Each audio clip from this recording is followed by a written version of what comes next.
Coucou tout le monde, j'espère que vous allez bien. Aujourd'hui, on se retrouve pour une vidéo un peu particulière où on va se faire un peu plaisir et où on va peut-être aussi à la fois rigoler, s'amuser, où on va tout simplement se jouer un peu au Harley Quinn, puisqu'on va reproduire un des make-up de Harley Quinn dans le film Harley Quinn Bird of Fear, pardon, mauvais anglais, et où en fait on va s'amuser un peu à refaire son maquillage. Alors oui, certes ce n'est pas le même genre de maquillage qu'on a vu dans Suicide Squad, mais il y a un make-up que j'ai beaucoup aimé dans ce film, qui est tout à fait un peu dans les couleurs que j'aimais bien et que j'avais imaginé déjà, mais bon, le film avait un peu devancé pour cela.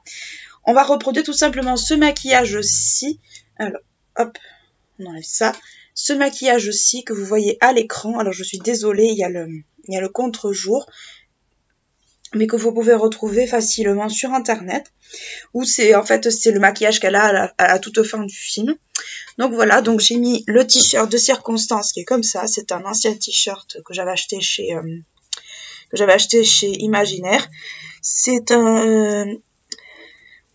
un Daddy Monster, ouais voilà, je cherchais le mot. Et donc voilà, donc celui-là c'est un t-shirt du film Suicide Squad, mais je l'aime toujours autant et je crois que j'en ai deux comme ça. Donc voilà. Donc on va commencer par faire le teint, on va faire les yeux, on va tout faire, en sachant que le teint d'Harley Quinn n'est pas un teint, on va dire, extrêmement... Il est travaillé sans vraiment être travaillé, puisque c'est un teint qui est entièrement blanc. C'est un teint où il n'y a pas forcément de contouring, pas forcément de blush, il n'y a pas forcément, on va dire, beaucoup de choses à faire. Mais bon, on va essayer de le faire, on va s'amuser, on va passer un bon moment. Hop, je mets mon petit bandeau de princesse. Oui, c'est vrai, ça fait pas très DC Comics, mais c'est pas grave, il fait le taf. Et moi, j'en suis très contente. Donc, pour commencer, on va garder la base de chez Benefit La Professionnelle. Je sais, vous me la voyez à chaque vidéo, vous devez vous dire, mais elle a que celle-ci. Oui, effectivement, je n'ai que celle-là parce que je n'aime pas ouvrir 50 produits teints. C'est un truc que je n'aime pas beaucoup parce que les produits teints, ça se périme, ça peut tourner. Si ça contient du parfum, des fois, ça a une odeur pas très agréable. Donc, j'évite en général d'en appliquer 50. Enfin, d'en ouvrir 50, on va dire. En sachant qu'il y a des produits qui périment beaucoup plus vite. Donc, vous voyez, moi, j'en applique surtout au niveau au niveau des joues. Alors, j'ai un gros bouton là au niveau du nez qui me fait extrêmement mal. J'espère que je vais pouvoir le camoufler. Je sais pas, je pense que c'est juste un point noir qui s'est infecté, j'en sais rien. Et j'ai envie de dire que c'est pas grave. Oh non, j'ai oublié mon éponge dans la salle de bain. Voilà, je suis allée chercher mon éponge dans la salle de bain, comme d'habitude. La reine des truffes, je vous la présente. Donc, je vais mettre mon fond de teint stick terracotta de chez Guerlain, que je vous présente plus parce que ça fait tellement longtemps que vous le voyez que vous devez en avoir une indigestion. Hop. Mais c'est un des fonds de teint que j'aime bien. En stick. Après, je suis très chiante en fond de teint. Je suis plus, en fait, j'ai tendance maintenant à préférer les fonds de teint poudre que les fonds de teint liquide ou crème. Mais bon, après, c'est par période. Donc, pour en venir au personnage d'Harley Quinn. Pour ceux qui ne connaissent pas un peu l'univers DC Comics / Batman / Joker, on va faire un tout petit tour d'horizon. À la base, Harley Quinn, de son vrai nom Harley Quinzel, est un psychologue, psychothérapeute, enfin vous voyez le genre, qui travaillait à l'asile d'Arkham. L'asile d'Arkham dans Batman, dans l'univers Batman et dans l'univers, on va dire, d'ici de façon plus générale, c'est un asile de fous où on internait tous les méchants de Batman principalement qui ne pouvaient pas aller en prison. Parce que modification génétique, parce que comportement un peu barjot, enfin bon, des choses comme ça. Et Harley Quinzel plutôt, à cette époque-là. Là, j'utilise le fond de teint Fenty Beauty que j'ai mélangé avec le terracotta. suivait en fait avait comme patient le fameux Joker. Je pense que vous voyez à peu près qui est le Joker dans Batman. Et il y a eu comme une espèce en fait de, pas de syndrome de Stockholm entre les deux, mais une espèce de manipulation de la part du Joker qui a fait qu'Harley Quinn est de tomber raide dingue, amoureuse entre guillemets du Joker, alors que lui, ben, c'était plus une façon pour lui d'avoir un jouet pour s'amuser quand il en avait besoin. Et du coup, de fil en aiguille, la personnalité d'Harley Quinzel change petit à petit pour suivre un peu les pas du Joker. C'est-à-dire qu'elle va commencer à faire quelques petits larcins, enfin, elle va soutenir le Joker. Et quand ce dernier va s'échapper d'Arkham, ce qui lui arrive quasiment tous les 4 matins, ben, elle va le suivre tout simplement, et elle va perdre son identité de base, donc, de Harley Quinzel, elle deviendra Harley Quinn. Alors Harley Quinn, c'est un peu une référence à l'Arlequin, c'est-à-dire que autant dans les films Suicide Squad ou Harley Quinn Bird of Prey, elle a pas elle a pas, on va dire, le déguisement des tout premiers Batman, c'est-à-dire le déguisement d'Arlequin ou d'Arlequin noir et rouge plutôt. Je vais y arriver avec l'espèce de machin là, le chapeau, pompon et compagnie. Donc elle ne l'a pas, mais on retrouve un peu ce côté bicolore, le côté un peu bicolore de la tenue, tout ça dans Suicide Squad, mais on la reconnaît un peu. On reconnaît notamment le côté un peu folie de la nana, qui est rindingue de son Monsieur J, qui est rindingue du Joker, alors que lui, ben, pour lui c'est un jouet, c'est pas une histoire d'amour comme on pourrait l'imaginer à la, je sais pas moi, à la Superman et Wonder Woman ou à la Superman et Lois Lane. Pas du tout, c'est vraiment une forme de manipulation.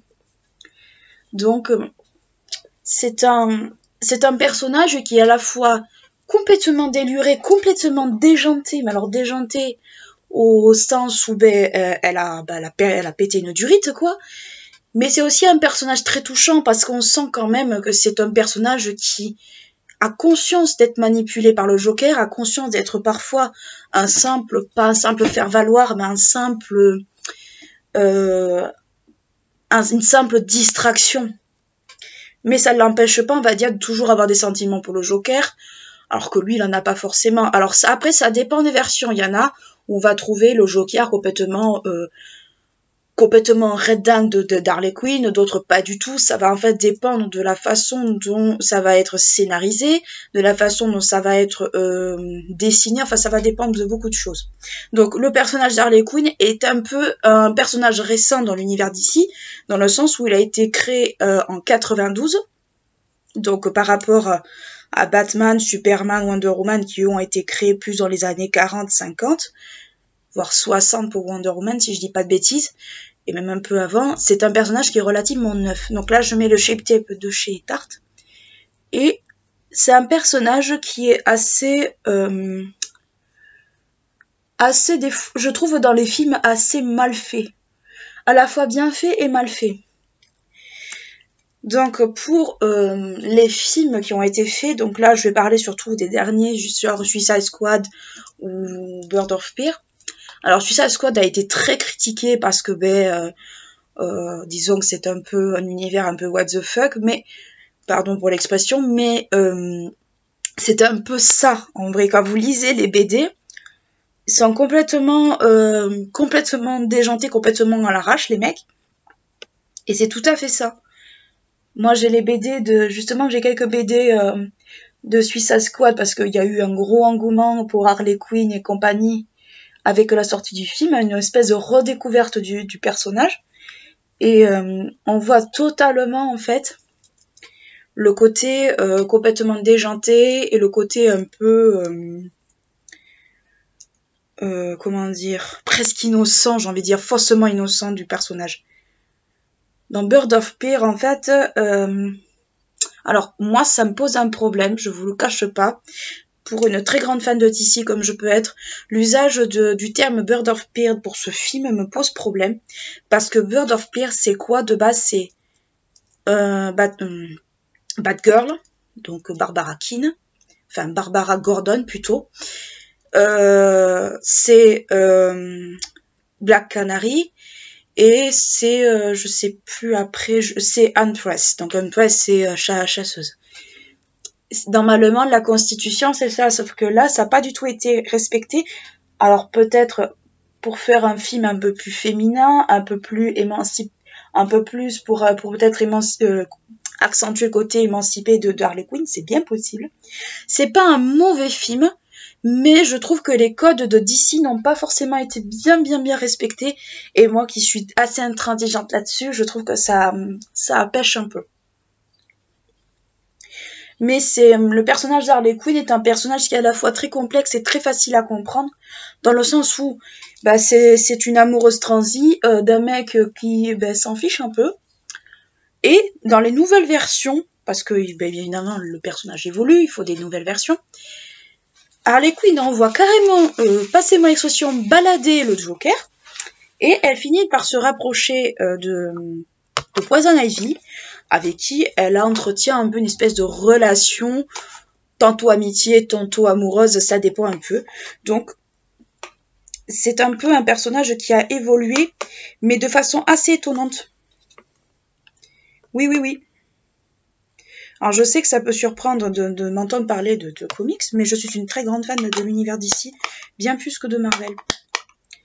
L'univers Marvel, en fait, c'est pas que j'ai un problème avec, mais trop de Marvel tue le Marvel, en fait. Donc là, j'applique ma poudre de chez Révolution. Donc là, je vous montre le capot, mais vous l'avez déjà vu. Voilà. Donc là, ce que je vais faire, c'est que je vais essayer de me blanchir le teint le plus possible, quitte à mettre une seconde poudre blanchissante par-dessus. Parce que le teint d'Harley Quinn est un teint extrêmement blanc, avec très peu de couleurs.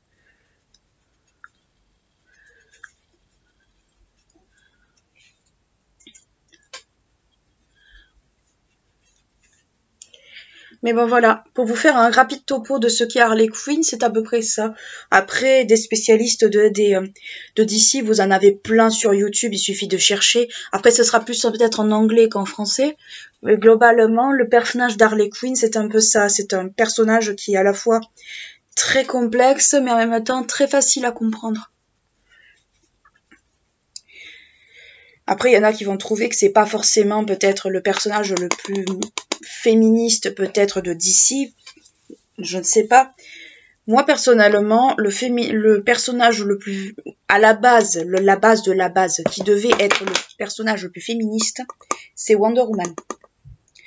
Wonder Woman a été créée à la base pour un peu contrebalancer le côté très power boy, si je peux dire, de Superman. Voilà pourquoi comment dire, le personnage Wonder Woman a été créé. Pour me blanchir un peu plus le teint, je vais utiliser la poudre Anastasia, la loose setting powder que je vais appliquer très certainement à l'éponge. Donc c'est la teinte translucente. Il n'y en a pas beaucoup de façon chez Anastasia, surtout en petit. Donc voilà.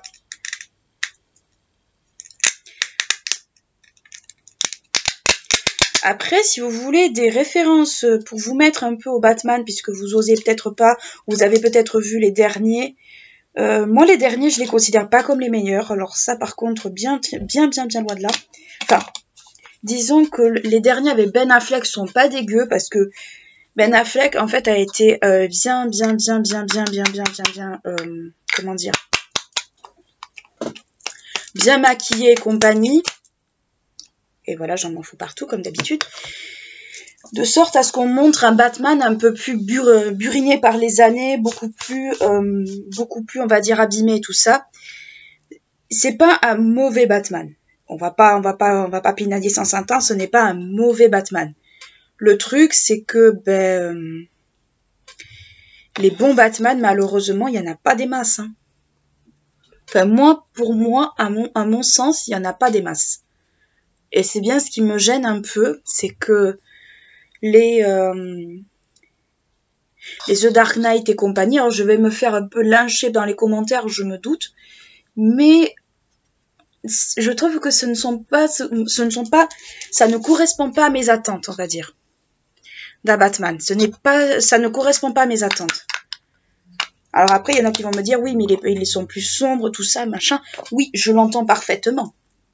Ça, c'est clair, ils sont beaucoup plus sombres, beaucoup plus, on va dire, glauques et compagnie. Oui, je le confesse, c'est le cas. Mais c'est pas ce que j'attends, on va dire, d'un DC. Mais alors, pas du tout. Que le DC soit dark, oui, parce que c'est le but, en fait, d'un DC. L'univers DC n'est pas un univers lumineux, enfin, de base, c'est un univers qui est relativement sombre, surtout l'univers Batman. L'univers Batman n'est pas un univers, on va dire, relativement... n'est pas un univers très lumineux. Batman, en fait, c'est vraiment le côté... Je suis désolée, ça a coupé, je sais pas pourquoi ça a coupé. Donc, j'ai blanchi mon teint, j'ai blanchi mon teint avec la loose setter, donc je sais pas du tout, ça s'est arrêté. Voilà. Donc, je disais, pour l'univers DC, alors je sais pas où ça s'est arrêté, je suis désolée. Je disais que pour l'univers DC, en fait, c'est très difficile de trouver des bons Batman, des bons Batman, qui respectent vraiment bien l'univers. Par rapport aux films, comme je vous disais, je préfère les Burton. Et tant pis si je me répète dans la séquence précédente, je suis désolée. Je préfère les Burton à tous ceux qui ont été faits. Et donc bon, par rapport à Batman Forever, alors là j'y reviens. Je sais pas si je l'aime ou si je l'aime pas ce film. Je trouve qu'il est, il est pas mauvais, mais je suis assez mitigée en vrai. Je suis assez mitigée avec ce film. Et donc, je sais pas trop quoi en penser. Donc voilà, je me suis blanchi le teint autant que possible avec la poudre. Ce que je vais faire, c'est que je vais faire mes sourcils. Donc je vais prendre les produits habituels. Je vais mettre par contre la base. Ouais, ce serait une bonne idée, oui. D'abord, je vais mettre la base et ensuite je ferai mes sourcils. Parce que là...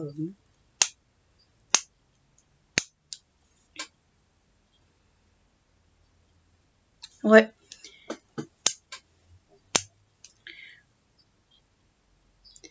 Après, comme je vous dis, il y a pas mal de chaînes YouTube qui vous en parleront mieux que moi. Il y a le film là, Justice League, qui a été refait par le Snyder Cut, voilà, qui est beaucoup plus sombre, beaucoup plus dark que celui qui est sorti au cinéma. Moi, j'ai bien aimé celui qui est sorti au cinéma. Je le trouve assez détendant, assez, on va dire, cool. Mais après, j'ai bien conscience que ça ne peut pas plaire à tout le monde, celui-là. Donc, je vais mettre un peu de bronzer. Je vais mettre mon Marc Jacobs.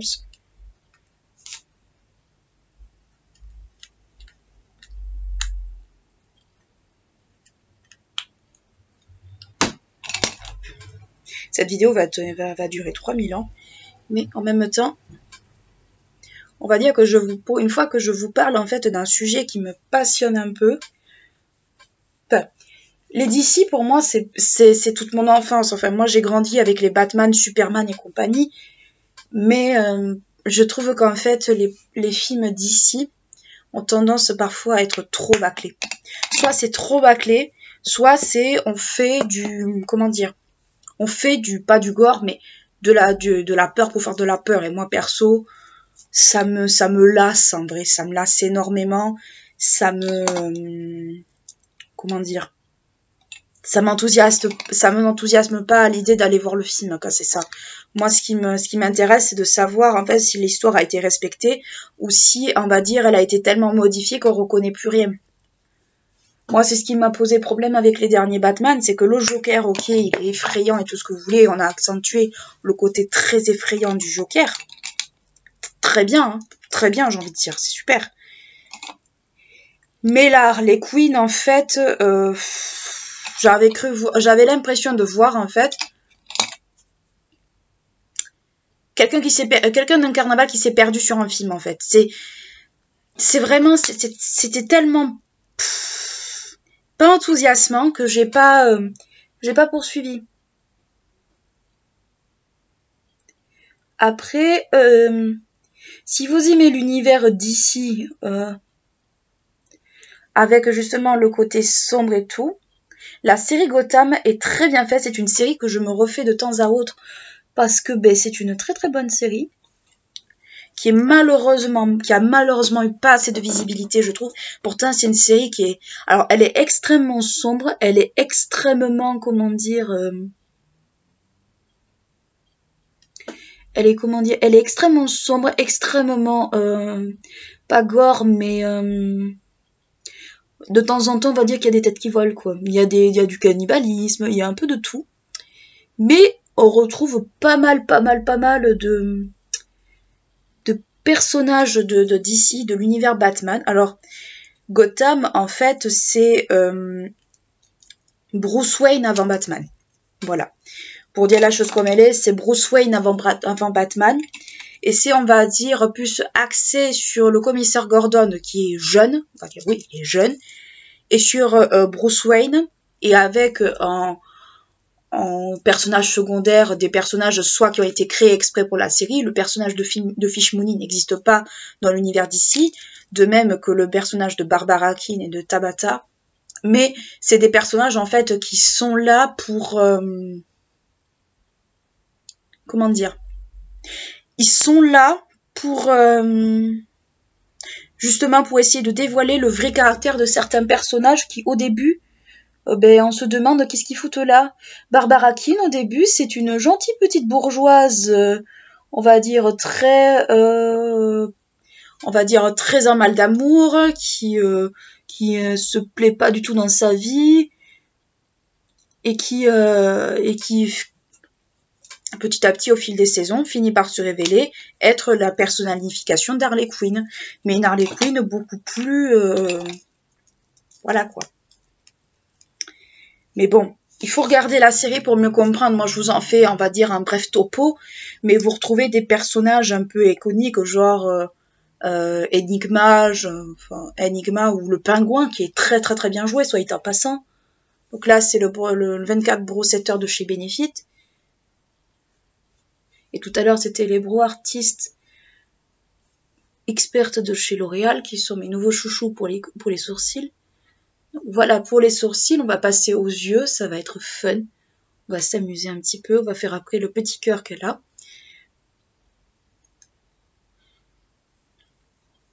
Vous avez des personnages aussi très controversés comme Hugo Strange. C'est une très très bonne série qu'il faut, on va dire, regarder. Alors la première saison peut paraître chiante, mais en fait, c'est une saison introductive. C'est un peu comme Sabrina, les nouvelles aventures de Sabrina. Si on les met un peu en parallèle sur la façon dont ça a été fait. C'est des saisons que moi je qualifie d'introductives parce qu'elles plantent le décor de toute la série. Et où on va retrouver les personnages qui vont être là tout au long de la série et l'univers. Et c'est pour ça que pour moi, c'est important de regarder les deux. Enfin, de regarder les premières saisons. Parce que justement, même si elles sont chiantes, on devine plus ou moins ce que le cheminement final, c'est là pour introduire la série, c'est là pour nous expliquer l'univers, donc il vaut mieux regarder un peu jusqu'au bout. Donc pour en revenir au maquillage, on va utiliser 2 crayons, donc un crayon bleu et un crayon rose. Donc ce que je vais faire comme sur la photo de modèle, je vais faire le côté bleu ici, le côté rose là. Voilà, donc je prends 2 crayons, mais vous pouvez prendre des liners, vous pouvez prendre des fards à paupières, vous pouvez prendre ce que vous voulez. Mais avant, on va dire, de faire le travail de fard, je vais quand même matifier un peu ma paupière avec un fard. Là, je vais prendre le Peach Cream de la palette White Peach, qui est juste là. C'est le tout premier fard en partant du haut. Après, moi, je vous parle de DC, mais j'ai bien conscience que, DC n'est pas la franchise la plus... n'est pas une franchise, on va dire, qui est connue de tout le monde. On connaît les principaux, mais on connaît pas tout. Moi, j'ai grandi avec tout ce qui était DC Comics, beaucoup. J'ai grandi avec pas mal de dessins animés, les Tex Avery et compagnie. Mais les Tom et Jerry, tout ça, donc oui, je peux en parler un peu aisément. C'est pas quelque chose qui me dépasse en soi.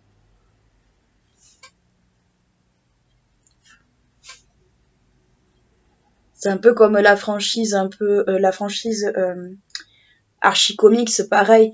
La franchise Archie Comics, de toute façon, elle a été remise au goût du jour, au commun, avec la série Riverdale, avec la série Les Nouvelles Aventures de Sabrina. Ce sont des Archie Comics. Mais ça, en fait, c'est précisé, mais personne ne le sait, en fait.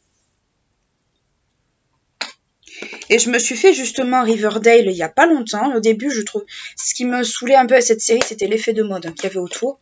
Et au final, c'est une série qui est pas mauvaise, qui reprend bien les personnages de Archie Comics.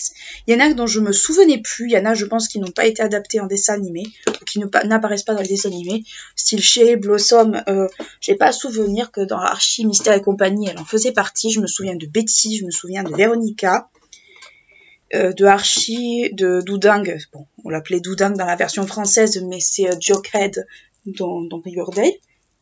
Ça je m'en souviens, mais après... Archie, Mystère et compagnie, le problème c'est que peu de gens connaissent aussi, donc moi on va dire que j'ai eu une éducation de dessin animé qui a été extrêmement poussée par moi-même. Donc pour maintenant que j'ai matifié ma paupière avec un fard à paupières blanc, que je me la suis un peu bien blanchie, je vais utiliser ces deux crayons. Donc je vais commencer par le côté bleu, voilà. Donc ce sont mes crayons, on va dire mes crayons pas chers habituels, qui sont très très bien, qui font bien le taf.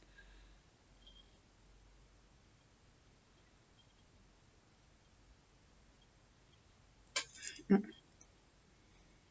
problème c'est que je l'ai fait trop pointu et pas génial.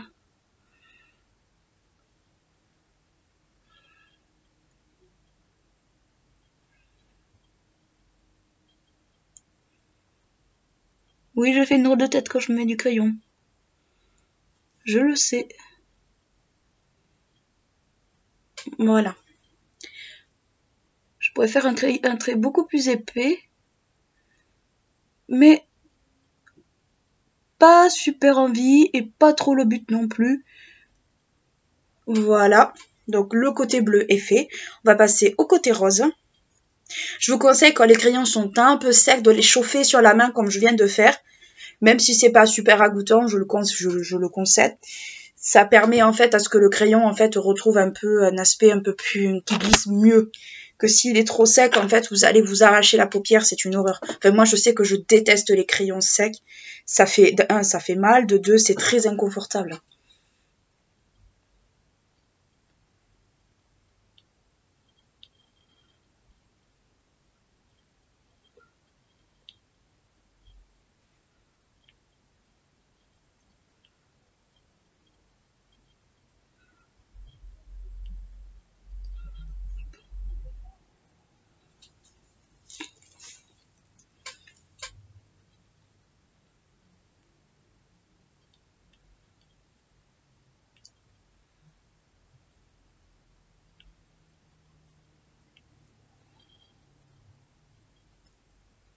Voilà. Voilà ce que ça donne au niveau des yeux. Je vais me mettre un peu de crayon noir dans la muqueuse. Donc là, c'est un peu une version un peu soft. Mais le but, c'est aussi de faire aussi une version soft. Ça fait beaucoup de aussi. De faire une version soft pour ceux qui veulent justement du soft. Donc, moi, je mets du crayon noir. Donc, c'est du crayon noir classique.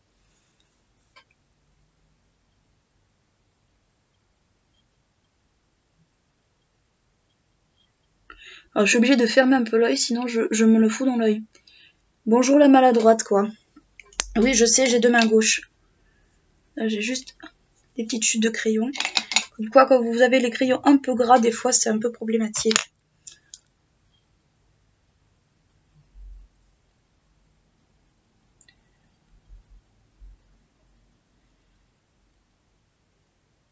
Alors, je pourrais me mettre du crayon carrément sous l'œil. Le truc, c'est que même si j'ai envie de reproduire le look, je n'ai pas envie en fait de me plomber les yeux. C'est ce que malheureusement le noir, le gris ont tendance un peu à me plomber le regard si je fais pas attention. Alors déjà que j'ai pas de grands yeux. Oh mais les meufs, si vous avez des grands yeux, mais bon sang, amusez-vous avec, c'est super joli les grands yeux.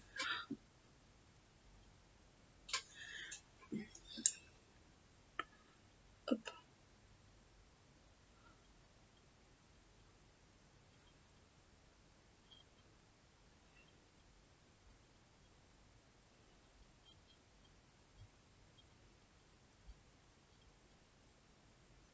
Voilà. Voilà ce que ça donne au niveau des yeux.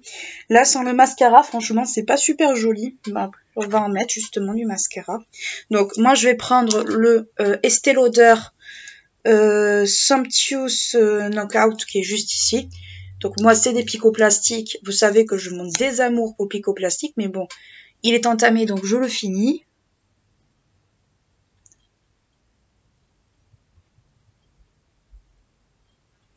On en passe bien sur le devant.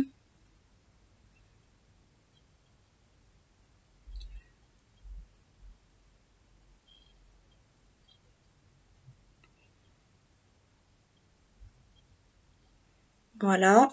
Alors, je sais pas si ça vous le fait quand vous passez du picot plastique au picot... Enfin, quand vous passez du... comment dire, du poil au picot plastique. Mais moi, je sais que ça me le fait. Ça me... J'ai un espèce de réflexe un peu moche qui fait que ben, j'ai tendance à avoir l'œil qui a peur, quoi.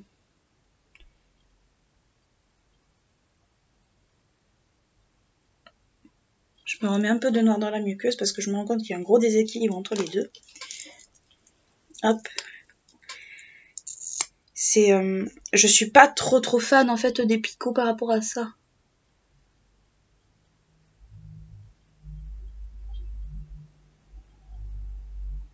Et de base, je n'aime pas ça en plus, les picots plastiques.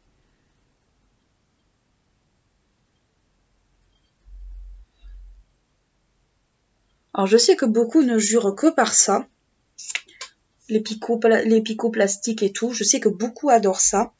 Mais moi, c'est vrai que j'y arrive pas en fait. J'arrive pas à m'y faire aux picots plastiques.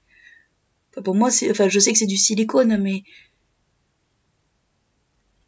j'arrive pas à m'y faire en fait à ces picots.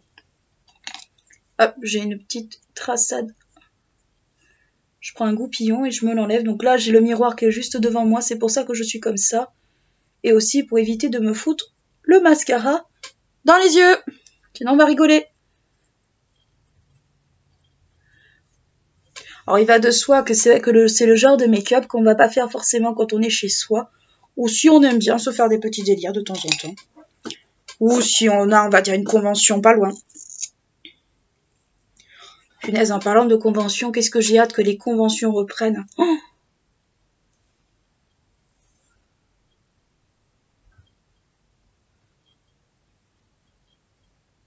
j'ai vraiment hâte que les conventions reprennent en vrai parce que là, c'est un peu la mort au niveau événementiel, au niveau... Alors après, je comprends, Covid oblige, on est obligé, on va dire, de... Ça m'a fait un peu des paquets, choses que je déteste, tant pis, c'est pas grave. Je comprends que le Covid fait que, ben, on a moins d'événements et tout, mais en vrai, ça fait quand même, comment dire, ça fait partie de la culture et le truc, c'est que moi qui suis un peu dans la culture, c'est problématique. Donc, voilà, là, je m'en mets juste un peu sur les cils du bas. Donc pour les lèvres, on va finir avec les lèvres. Je vais me faire un contour de lèvres très léger avec du noir parce qu'en fait, j'ai remarqué que dans certaines versions du maquillage d'Harley Quinn de Bird of Prey, il y a en fait un contour légèrement noir. Et ça, pour moi, c'est une reprise. Pardon, c'est une reprise en fait du maquillage de Harley Quinn dans les dessins animés.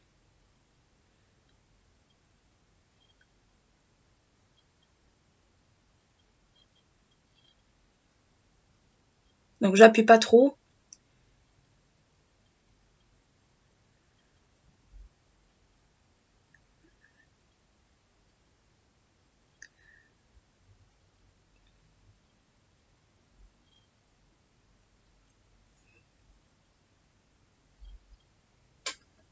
J'appuie pas trop.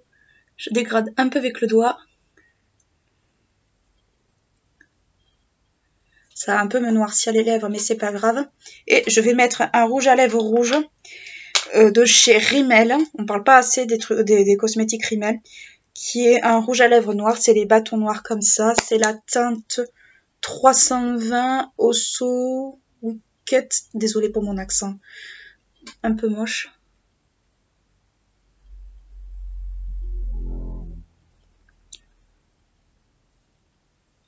Voilà. Alors, c'est pas tout à fait le même que sur la photo, mais j'ai pas réussi à retrouver mon mon Red Hot de chez Guerlain.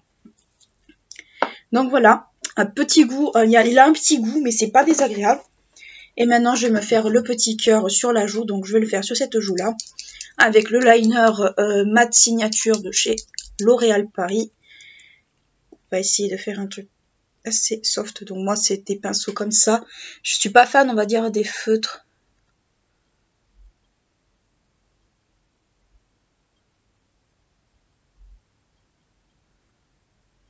Voilà, ça devrait suffire. Et je vais le remplir. Alors je suis désolée, mon cœur est un peu bizarre.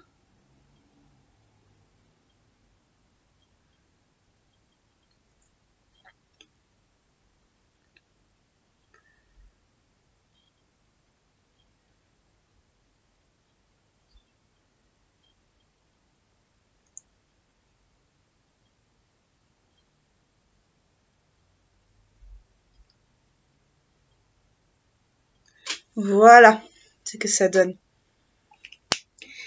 J'ai passé un petit coup de bord. Je vais attendre un peu que ça sèche. Mais après, je passerai un petit coup de bord setter de chez Benefit. Mais là, je vais attendre que le tout sèche. Donc voilà ce que ça donne un petit peu au niveau du maquillage. C'est un peu rigolo, ça détend, c'est sympa. On va dire, on se recrée un petit look de film, c'est mignon. Moi, en tout cas, c'est vrai que c'est un maquillage que je crois que j'avais déjà fait quand j'étais allée en cours, il y a un moment de ça. J'étais allée en cours et je crois que j'avais fait un maquillage comme ça où j'avais mis que du bleu, il y avait eu une histoire du genre. Mais j'avais pas mis de rouge à lèvres foncé comme ça, je crois que j'avais mis un truc un peu plus soft. Ou je crois que je l'avais mis sur place à la fac, je sais plus du tout. Mais c'est vrai que ça me fait très très très bizarre de me voir comme ça. Ça me replonge un peu dans mes années collège, mais bon, c'est pas grave. Donc voilà ce que ça donne. Personnellement, j'aime bien. Je trouve ça rigolo, je trouve ça marrant. Je vais quand même passer un petit coup.